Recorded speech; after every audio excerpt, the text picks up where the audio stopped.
Hey, what's going on, guys? I'm Dr. Boyce Watkins from Your Black World and the Black Business School, and I wanted to talk to you about something that I just wanted to discuss very quickly. It looks like Lee Daniels, thank God, thank white Jesus and black Jesus.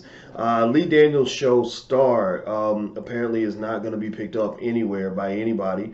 According to Top Buzz, Lee Daniels attempts to revive Fox's canceled drama Star were not successful. The executive producer on Thursday announced in a video on his verified Instagram account that his efforts to find a new home for a potential fourth season for the music-focused drama were to no avail. It ain't happening, he said. I did my best. Just know that like Precious or Empire, The Butler, Monsters Ball, the next thing I do is going to be Star. It will exist in all my work. So so basically, it looks like Fox canceled Star, it's a spinoff from Empire. They canceled it earlier this month after 3 seasons. The show starred Queen Latifah. It dropped 11% amongst all adults, in the 18 to 49 demo. The series was produced by Disney-owned 20th Century Fox Television, and the newly independent Fox Broadcast Network had little room on its schedule and instead opted to pick up a new slate of scripted series, nearly all of which it co-owns. Instead, the Charlie Collier run broadcaster will focus on the expanded 20-episode final season of Empire and a roster of new dramas that include Prodigal Son and Not Just Me. So anyway, here's what I am thinking on this. First of all, I'm really happy about this. I'm not gonna lie, because I'm not a big fan of Lee Daniels. I don't think Lee Daniels is good for the culture. He doesn't represent black people in a way that is effective. He represents black people in a way that is really the ultimate in terms of coonery, in terms of how media is used to destroy the image of black people all around the world.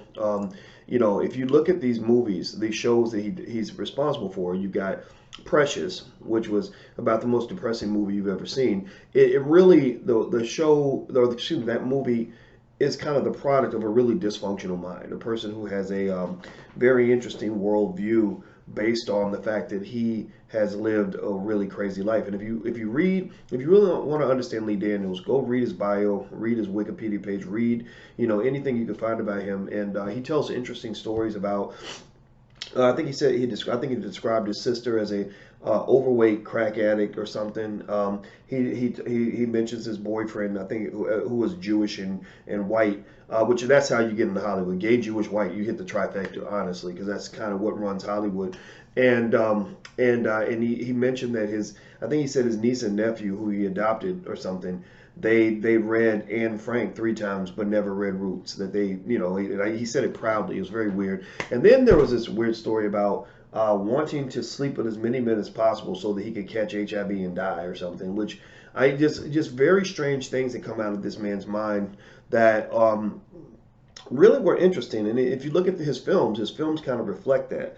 Precious was a really sick kind of movie. The Butler, come on now, The Butler, Monsters Ball, Halle Berry, with a white man, like that gets an Oscar and all this praise because, that's the part of the agenda too. There are agendas in Hollywood. Y'all know what I'm talking about. I've talked about them before. I'm not going to bring it up again. But the point of the matter is that I said it even back when Lee Daniels started up with Empire. I said, this guy, there's something wrong with this man. Something wrong with him. And what's fascinating about Hollywood is that when they pick black people to represent other black people, they tend to pick the most dysfunctional black people. They tend to pick black people who really reflect, the trauma from slavery, the warped thinking that you see sometimes in our communities. Y'all know we got some crazy people out here, and they don't represent kind of the best of us. Like if Lee Daniels has shown up as a fully functional, normal, healthy-minded human being, they probably would have said, you're not interesting to us. You don't appeal to us. Black people are only interesting to Hollywood when we're really fucked up. That's just what it is. It is what it is. So anyway, I want to say, congratulations to the world that Lee Daniels' show got canceled. Thank God we don't have to be tortured by another product of that warped mind of his. Empire, I think Empire's in its last season. Star, as you just heard, is gone. I don't know what else he's got going on. I mean, people, once they get addicted to that Hollywood money, they keep going. They don't quit. But I'm kind of hoping that we could just have some more healthy stuff out here. I mean, like Black Lightning. I watch Black Lightning. That I think that's a healthy show. That's a good show. Even Blackish is pretty healthy. I've heard people have critiques of Blackish, but honestly, I watch it. I laugh. It makes me laugh. So there are a few people in Hollywood that are doing it right. Most of the content that does right by black folks usually doesn't come out of Hollywood, because Hollywood itself doesn't do right by black folks. Hollywood itself was not built for black people to be happy, healthy, or secure, or to feel good about themselves, or for other people to feel good about us. I did, I mentioned on my channel yesterday, I went to go see this movie Ma with Octavia Spencer. And the same thing, a lot of weird stereotypes, the Aunt Jemima, the butter biscuit stereotype of the black woman. She's Octavia Spencer. I describe her as the discount Oprah. Like the Walmart version of Oprah Winfrey, where you got this overweight black woman who is a mammy figure to white kids. Like seriously, like you might as well put both of them on a syrup bottle. Seriously, because it's a typecast. And so if you look at Lee Daniels' work, and you go to Precious, what do y'all remember Precious, and then you go to The Butler. Black people serving white folks or whatever, and taking pride in this service. It's a really weird, disturbing trend, but it's not gonna stop. It's everything is driving Miss Daisy all over again. Ain't a damn thing changed. Ain't nothing really gonna change with Hollywood, with white Hollywood, until you build a black Hollywood. And even then, in white Hollywood will still be white Hollywood, but black Hollywood is where it's at. Great filmmakers like Rick Mathis. In fact, actually, Rick and I are partnering on a film that I'm supporting him on. He's the genius behind it. It's Young Moneymakers, and the website is weyoungmoneymakers.com. Weyoungmoneymakers.com. So if you actually want to support that film, please support it, because that will help to shore up the budget and get a good movie done. Rick is very, very good at making good films on a low budget. If you know, he made the films Black Friday, which did extremely well. We're seen all over the world, and these are the seeds that are planted for Black Hollywood that is ours. Other filmmakers I love, Mark Harris, that's my guy, right out of Chicago. He did a great film that's on Amazon you can watch called Black Coffee. Tariq Nasheed, I partnered with Tariq on many occasions. I love the series with Hidden Colors. There's another one, The Melanin Code. The brother's name is not in my head, but look up The Melanin Code. The Melanin Code is right there with Hidden Colors in terms of just being these really riveting black films that are out there. And of course, we have Boyce Watkins films, where we made Resurrecting Black Wall Street, the blueprint. We made The Black Love Blueprint.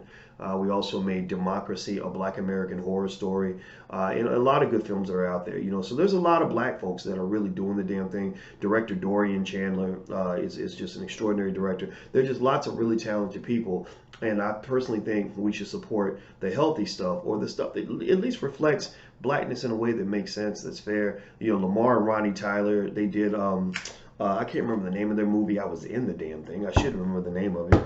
Please look at it. Blackandmarriedwithkids.com. That's their website, and it's Lamar and Ronnie Tyler. And I can't remember what it is, but I got to run, guys. But I'm gonna look it up and share, because I feel bad that these are my friends and I can't remember the name of the movie. But there's Black Hollywood is real. Black Hollywood's out here, man. Seriously, and it will get bigger the more we support it. So please support Black Hollywood. Like, that's what we need. We need to make our own movies. The Jewish community did that. I tell all my students in the Black Business School to read.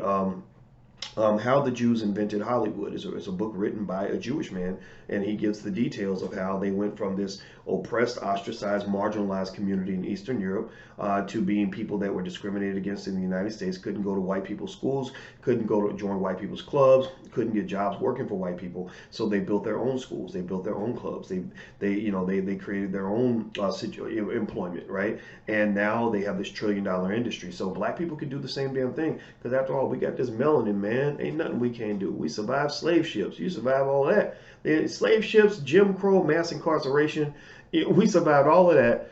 And you're going to tell me we can't go build an industry of our own. Give me a damn break. We're the greatest. Anyway, I'm out of here, guys. Take care. And don't forget, please hit the thumbs up button, share button, subscribe button, all that good stuff. Also, if you want books for your family like Powernomics, Black Labor, White Wealth, or my new book, Black American Money 3, please take a visit to drboycebooks.com. That's drboycebooks.com. Also, this podcast is on iTunes and SoundCloud, so you can download it there as well. And don't forget our financial workbooks for children. You can check those out at financialworkbooks.com. That's financialworkbooks.com. So I'm out of here, guys. Have a good day, and I'll see you soon. Peace.